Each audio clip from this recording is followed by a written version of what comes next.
there have always been tensions between intellectuals and cultural producers in Cuba and the state. The degree of tension and the openness of that tension and the tactics used by the government to control that tension have changed. Hi, and welcome back to another episode of the Art Persists podcast, a series by Bosler Arts offering a glimpse into the life of artists and activists from all over the world, here to share their stories with you, the listener. I'm your host, Georgia Beeston, and in today's episode we have the amazing Coco Fusco. Coco is an interdisciplinary artist and writer. She's a professor of art at Cooper Union and a recipient of numerous amazing awards, including a Guggenheim Fellowship, an American Academy of Arts and Letters Award, amongst many others. She's also the author of many books, including Dangerous Moves, Performance and Politics in Cuba, English is Broken Here, Notes on Cultural Fusion in the Americas, The Bodies That Were Not Ours, and others. And it was fantastic to chat to Coco. We talk about her life growing up in New York and what that was like. We talk about her relationship with Cuba, and also we talk in depth about the situation in Cuba for many artists and activists at this point in time. So a huge thank you to Coco for joining us, and I hope you enjoy the episode. Well, hi Coco, and thank you so much for coming on the Art Persists podcast. Maybe you could start, we're going to talk a lot about your work and your collaboration with artists in Cuba, but could you start by telling us a little bit about your early life, where you grew up and what life was like? Sure. Well, I was born and raised in New York. I am the first American born in a Cuban immigrant family. And I grew up in Manhattan and the Bronx mostly, and then moved to Brooklyn when I got out of, when I finished my studies. New York City in the 60s and 70s was in some ways a very exciting and electrified place, but it was also a period of a lot of conflict. And, New York almost went bankrupt in the 70s, and we had riots and blackouts and all sorts of things. But because of the exodus of a lot of industry during that time, there was a lot of empty industrial buildings that, artists moved into, and, depressed areas of the city where rents were low, where creative types could live for practically nothing. And that really was the sort of economic underpinning of this flowering of avant-garde practice in so many different fields. So this, made the city a kind of creative hub. Yeah. And how did you get interested in art to start with? Well, I was a big kind of, I think I was a bit of a bookworm when I was a kid, but I also liked to perform, and I did theater when I was in high school. And then, when I got to college, my mom was very, you can't do that kind of thing. It's going to lead you nowhere, and, so on and so forth. So she was very threatening. And I also had a sort of dual side of me, because I was a bit of a theory head in my college days. But I was interested, and then, I continued to be interested. I studied film semiotics as an undergraduate, and I had a professor there, Leandro Katz, who's an Argentine artist who was part of this South American exodus. And I went to work with him at his studio when I graduated, and, through my work with him, met a lot of artists. And I was really, interested and excited in their conceptually driven interdisciplinary practice. So I guess that was my inroad in. Yeah, and that's interesting because you are such an interdisciplinary artist. I mean, your work encompasses performance, film, photography, writing, a lot of different things. Can you tell us, maybe introduce for maybe those people who don't know you, what your practice is and how those different kind of forms come into play with one another? Well, I'm not one of the, I didn't, I'm not like a traditional visual art student. I didn't go to art school. I would never have been able to get the support to do that Yeah. from my family. And I also don't, I didn't exhibit very strong, like drawing skills or anything like that as a kid. And to get into art school here, if you can't draw, forget it. Mm.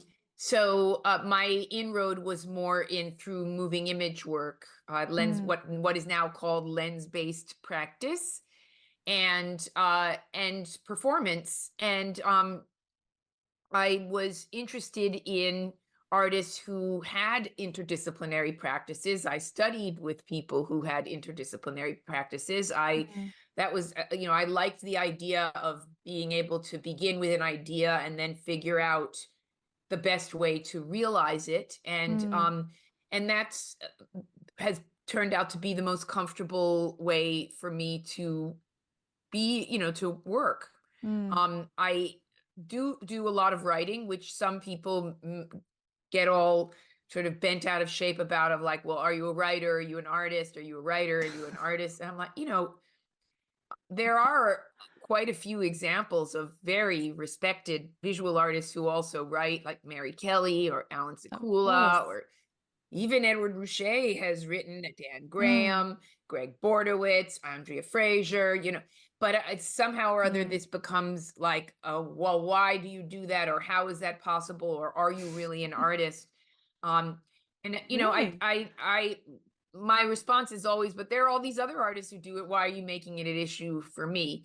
I think that added to that is a reality that, I'm in my 60s now. When I began in the 1980s, there was no serious, consistent appreciation or even institutional support for artwork and artists from the what's now known as the global South, or ethnic minorities in the United States or Europe. It just was, was a battle. And there wasn't a kind of critical literature either that one could turn to. And so I don't think I'm the only person who saw this, but that, many of my peers, we did feel a necessity to kind of create a critical discourse around what we were doing, because it didn't exist.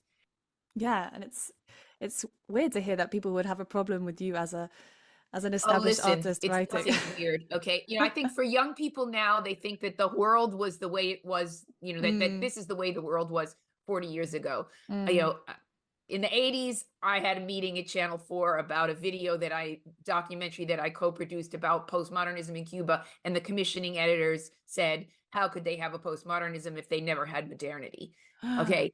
I was present at many interactions, early interactions between the Black British workshops and Black artists in the 80s and institutions. And the racism was pervasive, and the dismissiveness of, white artists, curators, and the museums was universal. We were, fighting against erasure in a big way. And the backlash against us for pointing it out and complaining about it was real. So when you're considered an interloper, when you're considered an outsider, and when people don't want to share the goodies they have, they'll come up with all kinds of arguments. This is not unusual. And I want to talk to you a lot about your relationship with Cuba. Obviously, I think I heard that you first went to Cuba when you were a month old, perhaps. Yeah. Is that correct? And you have worked there, you've collaborated a lot. Can you just tell us a little bit about your relationship to Cuba, but also the kind of cultural and artist scene there? So my mother was not one of the sort of aristocratic elite Cubans who left after the revolution because their properties were seized. My mother was a Black Cuban from a very humble background who worked her way through university and studied medicine, and got permission to enter the United States in the mid-50s to work as a doctor at a time when the U.S. was looking for professionals in the post-war period to fill spots, right?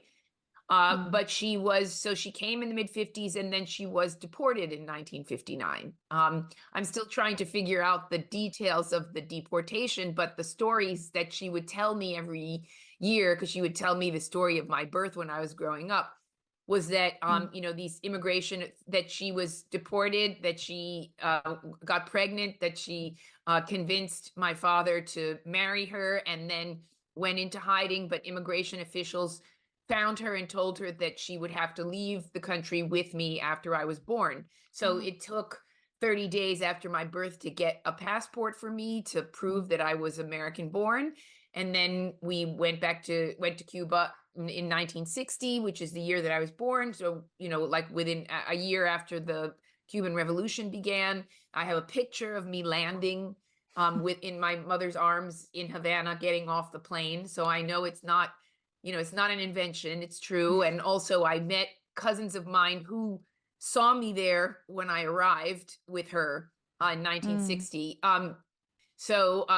We were able to, at that point, the agrarian reform law had not yet been implemented, but because this is in the early days, but the people who were trying to escape at that point were people who had been allied with the former government, with the government of Fulgencio Batista. And so they were trying to get out as quickly as possible. I mean, many of them were summarily executed in the first months of the revolution, accused of having been part of a police force that had repressed the leftists, right? Anyway, so she would leave me with my grandmother and get online at the U.S. Embassy, which was still open. We had not severed relations yet. And then finally, after a few months, she was able to get out. After that, she got her papers, and then she was able to sponsor members of her family to come. So starting in 1963, we started receiving my grandmother, her sisters, her brother. My grandmother was from a family of 10 siblings, and so many of them were, between my mother and my grandmother, that trying to emigrate, and the cousins. And so every year or a year or two, more family would arrive. And so, I went to school like a regular American kid, and then I would come home and be like teaching my cousins English or translating for adults, or, this or that. And then, some of my relatives had proclivities and habits that were unusual for Americans. I remember, a great aunt who wanted to bring ducks and chickens into the yard, which my grandmother did do, but it was like not the normal thing to do in New York City. Just things like that. And then there was just sort of the constant flow of people through, some relatives and some just family friends. And so I was exposed to all of, the story of this and their arrival, and through those experiences. And also my godfather had 8 daughters, and I had no sisters, and my father died when I was just turning 11. And so my mother began to send me to spend time with my godfather's family, during summers and holidays and stuff. And they were in Miami in the 70s when the Cuban community really took shape in Miami. And so I got, another level of exposure to that whole experience through them. I was able to kind of keep things very compartmentalized, like what happened at home, or that was one part of my life that didn't have anything to do with the American high school, because there wasn't anybody else in my educational environment who was going through the same thing that I was dealing with. So, that's how it was. And then when I got out of school, a couple of years after I graduated from college, I met one of my mother's very close friends, another Cuban physician, had a very strong interest in Cuban art and was donating a lot of art materials and magazines and books to the libraries there, and so on and so forth. And he sponsored these Cuban artists who were coming to the United States to do a residency and exhibition and stuff. And he had a brunch one day at his house, and told me to come, and with my mom, and I met these artists and a curator and art historian who were there, and they invited me to go to Havana. And this was for me an opportunity to meet peers as opposed to going to see relatives. And I was very interested in that. And so I decided to do it. And that began a whole, adventure that hasn't Yeah. ended since. Just before we continue this episode, we want to tell you about a podcast we love listening to. It's called Media Storm, hosted by journalists Matilda Mallison and Helena Wadia. Media Storm is a weekly news and current affairs podcast, but one which focuses on the most underreported and misreported news stories. The hosts tackle the headlines with the most important people in the story, the voices missing from the mainstream news. You'll hear the lived experience of refugees, gender minorities, climate activists, and more. The show forces us to look beyond the Western worldview and gets to the facts behind all the fear-mongering, which is so important, especially in the run-up to the general election. So search Media Storm wherever you get your podcasts. We highly recommend you check it out.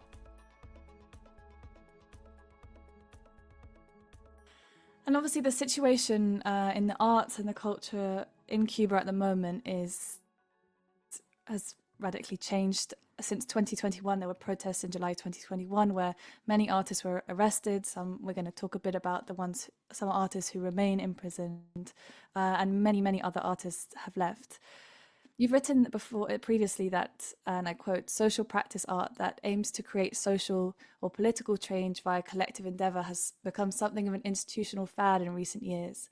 But in Cuba, it's the symbolic equivalent of a Molotov cocktail. I was wondering if you could expand a little bit on that, and maybe we can talk about some of the challenges that artists in Cuba are facing today. Well, there have always been tensions between intellectuals and cultural producers in Cuba and the state. The degree of tension and the openness of that tension and the tactics used by the government to control that tension have changed over in the very early stage, because it's not 2021 is when there's a mass protest, but that's not when problems with artists began at all, right? In the very early days of the revolution, there were a lot of young writers and artists who were very excited about it. They thought, this is it now, we will change the world, and we'll start a film institute, and we'll create all these organizations, and we'll make this. And within 2 or 3 years, censorship and control begins. And that over a period of about 10 years leads to, on the one hand, some people changing their tune and becoming much more hardcore and, going by the books of the Marxist Leninist line of the state. And then there are also a lot of people who become disaffected over time and leave. There were artists like the musician Pablo Milanés, for example, was just one of thousands of people who were put into forced labor camps. There's the famous case of the poet Eberto Padilla, who was arrested and, basically psychologically tortured for like a month and then forced to give a public confession in Cuba's version of a Stalinist show trial in 1971. There's a period called the Gray 5 Years, El Quinquenio Gris in the 70s, when lots of very famous writers and artists, people like Virgilio Piñera, Pablo Armando Fernández, José Lezama Lima, were basically like, they were cut off from public life, not able to publish, not able to present their work publicly in any venue, erased as counter-revolutionaries. So, this is, and then, then you get by the end of the 70s, the establishment of the Ministry of Culture, the creation of the University of the Arts. I mean, there had been a national art school, but then you get this University of the Arts. And at that point, we're talking about the revolution is now almost 30 years old. You have a generation of young people who didn't grow up before the revolutionary government was imposed. And so I think that there was a belief at that point that these were the, they called the Che's children, that they were going to be the real revolutionary subjects, and that the others who were older had run into trouble because they were bourgeois, right? They had been, they came from the upper classes, they were educated before, and they weren't going to adapt to strictures of the kind of new man that supposedly the revolution wanted to produce. So you get this emergence of this generation in the 80s, and there was a moment that was considered to be a kind of visual arts renaissance, and a lot of these young artists were questioning of the rules and tried in their own ways to kind of shuffle things around and make change and demand more openness and so on and so forth. Yeah. But I don't think that their confrontations were as open, and the tactics used to repress were very individualized. It would be like, this person is an enemy of the state, this person, and so that would create or intensify a culture of fear of like, well, if you associate with Jose, you're going to get in a lot of trouble. If if you hang out with this person, or so, and that did happen. There was a wave of censorship in between 1989 and 91 that led to the exodus of a large portion of that 80s generation. Yeah. They went to Mexico, they went to Spain, they came to the United States. Then you get the special period in the 90s, which was a big kind of, economic downturn after the disappearance of the Soviet Union. And the government, in response to that, begins to, legalize possession of dollars. And artists were among the first group of so-called freelancers who were able to negotiate directly with foreigners to be able to have hard currency. And so that creates a situation in which, artists see a kind of compromise might be beneficial, because if you don't complain too much openly and you don't confront the state too much, you can actually make a living there and be better off than many other people. And, that went on for a while.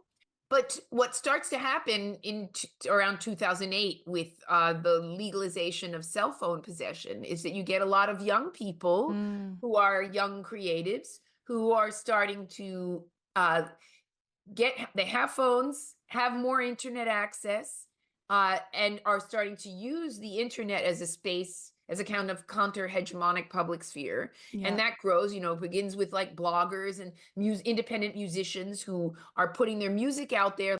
Then in 2013, there's changes in law so that you didn't need to have an exit visa from the Cuban government to be able to travel. So people who weren't members of the Artists and Writers Union, had not gone through the whole kind of institutional legitimation process, but who considered themselves artists, could leave the country and present their work without, needing any support from outside. And that was a big shift. That was when the writer and blogger Yoani Sanchez was able to leave and come to the United States for the first time.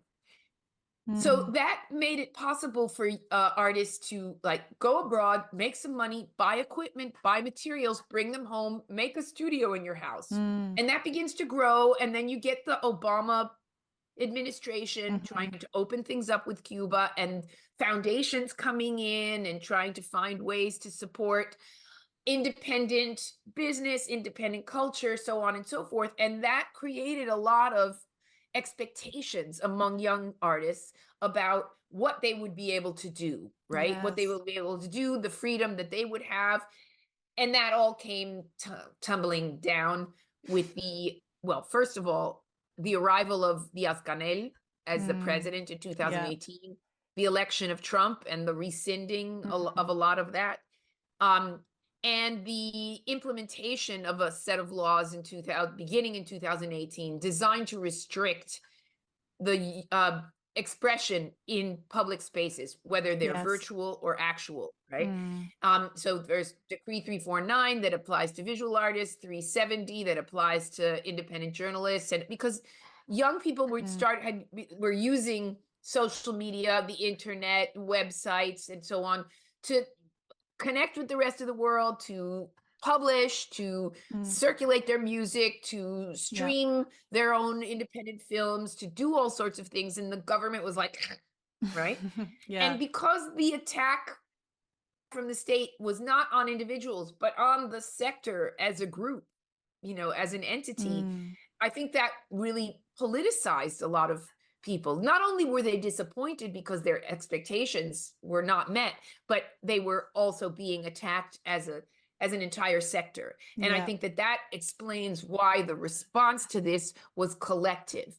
So what you start to see in 2018 are, attempts by groups like the San Isidro movement, and then later 27N, and groups of independent filmmakers also getting together, are these efforts to try to confront the state, right? And say, stop, don't do this. We want a public discussion of the legitimacy of these things, and the most outspoken and the most sort of far out exponents of these beliefs were the ones that were attacked the hardest by the government. So, most of the people in the San Isidro movement were self-taught. 27N, these were art school graduates. And so San Isidro movement is more Black, 27N is more white. It is not entirely that way, but it is largely that way. Yeah. And, because the self-taught artists had the double problem of being more outspoken, but also being more working class and not having the stamps of legitimacy of like degrees and so on, or membership in unions and so on, the state was much more punitive with them. And so the people who are, now in prison, like Luis Manuel Otero, Michael Absorbo, they are people who hail from that sector. Though for 27N, the art school graduates tend to be the ones who were forced into exile.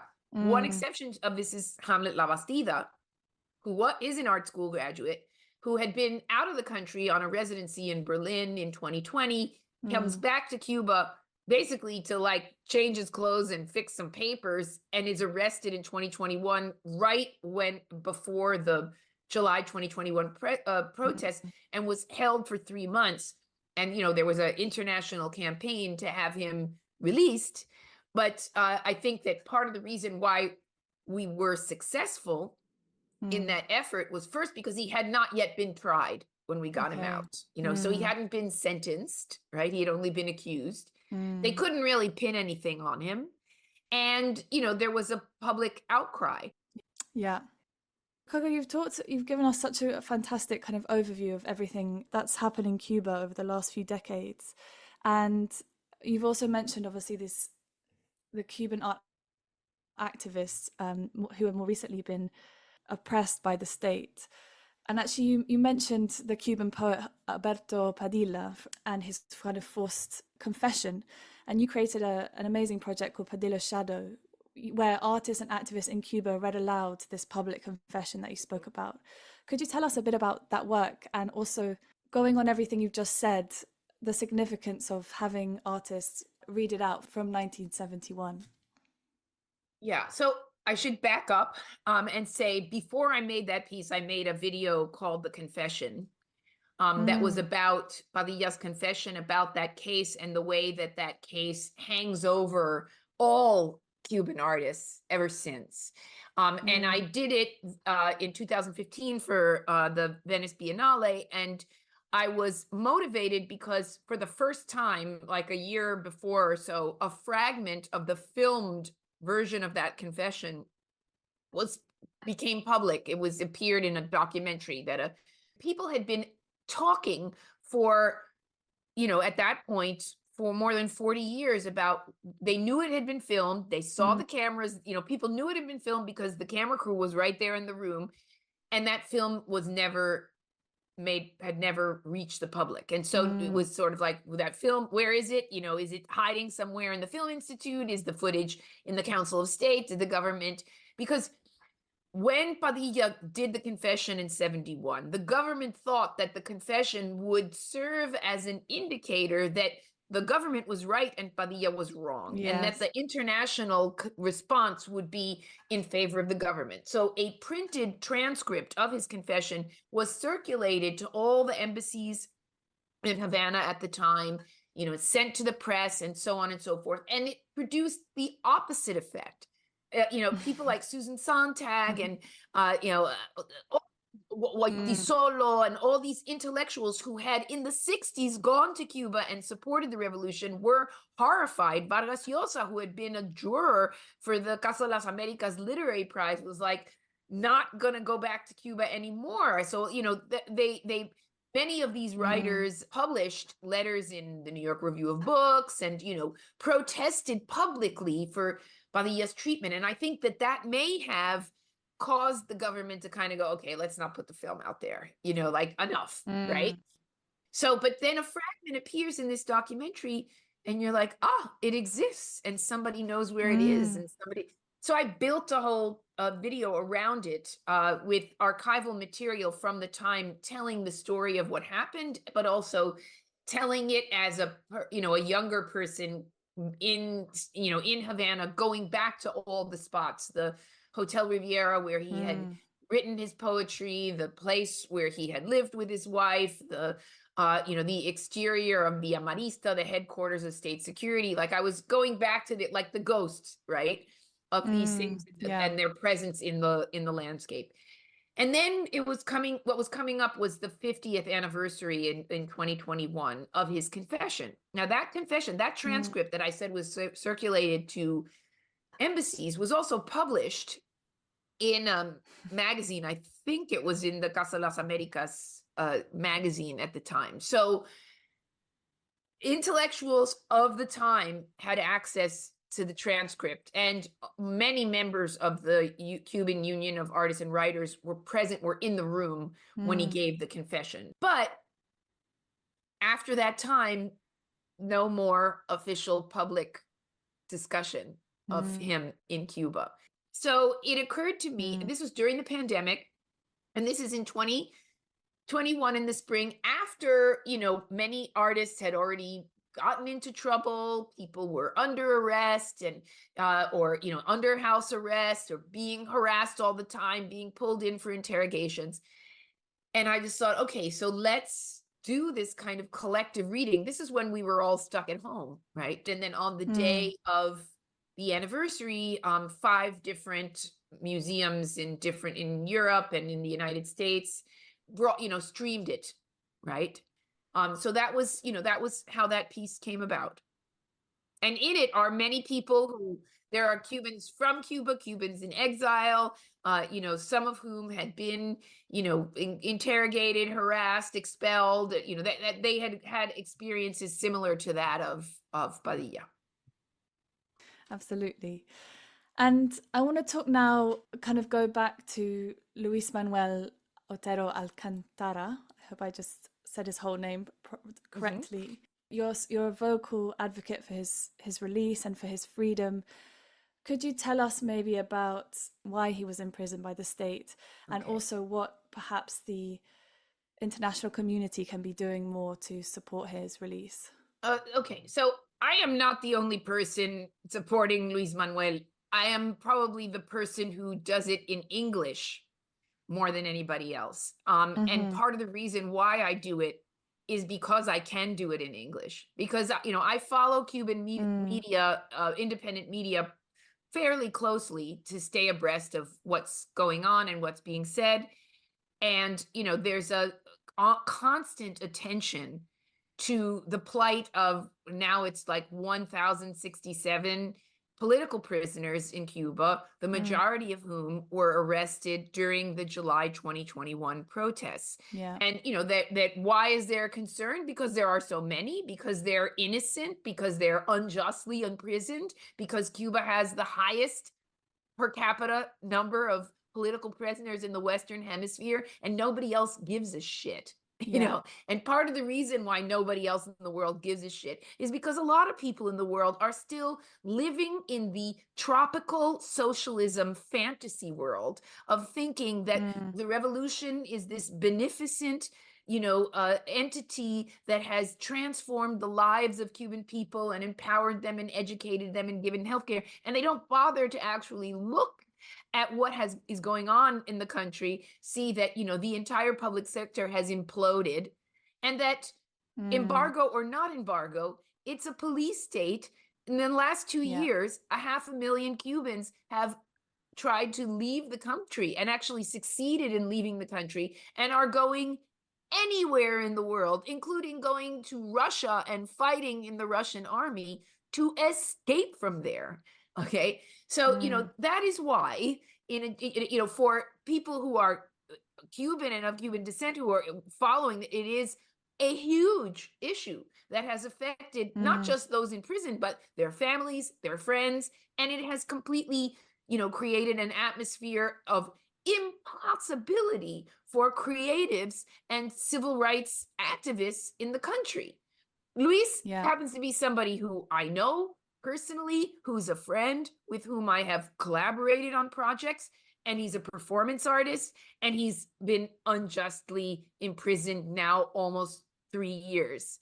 Right. So, it's just, you guys hear me in the English speaking world because I do it in English. Of course. Yeah. And in November 2023, you translated one of his statements, which he recorded and shared from inside prison. And he talks, and maybe I'll quote him here. He says, "There rises within me a rebellious spirit that does not allow me to resign myself. I just hope to get through the depression and frustration that comes with the end of the year, surviving in these conditions. I will see what I can come up with to try and alter the reality around me in 2024. I was wondering, as someone who's close, as someone who's part of the group of people who are advocating for his release, do you see his reality changing in 2024? No, unfortunately, and it's heartbreaking. There have been attempts to negotiate with the Cuban government over all of the political prisoners to try to argue for their release. This has been going on between most openly between the United States and Cuba, but they've gone absolutely nowhere. The Cuban government doesn't want to release them. They want, the Cuban government is just not. First of all, the Cuban government says that they don't have political prisoners, that there's no such thing as political crimes, that all these people are rabble rousers and, vandals and so on and so forth. So they don't recognize the political dimension of this. So there's a problem there of, legal understanding and vocabulary. That's number one. Number two, these people, just like all political prisoners in Cuba have always been, are pawns in an international game. And Cuba, when Cuba had the exiles who went in during the Bay of Pigs invasion to try to overthrow the government and failed, and they imprisoned, I don't know, more than 1,000 of them who were there. Eventually, those prisoners were sold in exchange for tractors and baby food and whatever else it was in 1962. And whenever the government has released political prisoners, it's always an exchange, right? Yes. And what Cuba wants, what the government wants right now, is to be removed from the list of countries that support terrorism. Because being on that list means that they don't have access to a lot of possibility of banking possibilities that would enable them to get more loans and so on and so forth. So if the United States doesn't take them off that list, they're not going to release the political prisoners. The problem there is that if the Biden administration takes them off the list now, that could affect Biden's electability at the end of this year. There have been recent moves by Republican members of Congress, Cuban American Republican members of Congress, to tighten the certain rules even more, to basically have even more of a kind of economic stranglehold on Cuba. So this is not a moment in which the Cuban government is going to give up.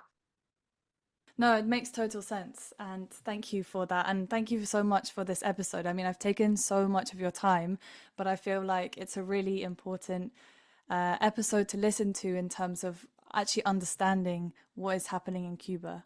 So thank you so much, Coco. I guess my last question for you is, I mean, we haven't really talked about your work that much, but what are you working on at the moment? What have you got coming up in your professional capacity? Well, I had my first retrospective was opened at KW Institute of Contemporary Art in Berlin last September. A new version of that exhibition is going to be at MACBA in Barcelona next year. So Amazing. I'm working with the curators now on that. I am also preparing a public art project for here in New York that will launch in October, in the weeks right before the election. That's an attempt to kind of intervene in the public discussion of the migrants that have arrived here. Like over 170,000 migrants have arrived in New York in the last couple of years, which is a significant number of people. It's not the largest number of migrants that have ever arrived in New York, but it's a significant number. And because many of them arrived because they've been bused by the government, by the governor of Texas or Florida to the country, they don't arrive because they have contacts here or family here, which means that they're more vulnerable and more dependent on support from the public sector, right, from the government. But I want to working on video animations that are for these Link NYC signs, which are up all around the city, to kind of send a message out about how, everybody who lives in New York is a New Yorker, even the people who just got here, they're also New Yorkers. That this historically has been a city of immigrants, and we lost 500,000 people during COVID who left New York City. So 170,000 arriving shouldn't be such a terrible thing. That sounds like a very important and also a wonderful message. So I look forward to, sadly not seeing it myself in person because I am in London, but seeing it online. And thank you, Coco. Just again, thank you so much for joining us today. It's been an absolute pleasure to talk to you today, and I look forward to seeing everything that you're doing in the future. We'd like to thank Coco Fusco for joining us for this week's episode. As always, if you'd like to learn more about her amazing work, please find links in the episode description. And thank you for joining us for another episode of the Art Persists podcast. As always, if you are enjoying the podcast, we ask that you follow us wherever you listen, rate the show, and share with friends and family. And if you want to go above and beyond supporting this podcast, you can also join us on Patreon, which will go towards making even more episodes, interviewing more artists, and generally expanding the podcast. All information is on the link in the episode description. And thank you so much for listening, and we're back next week with the season 6 finale.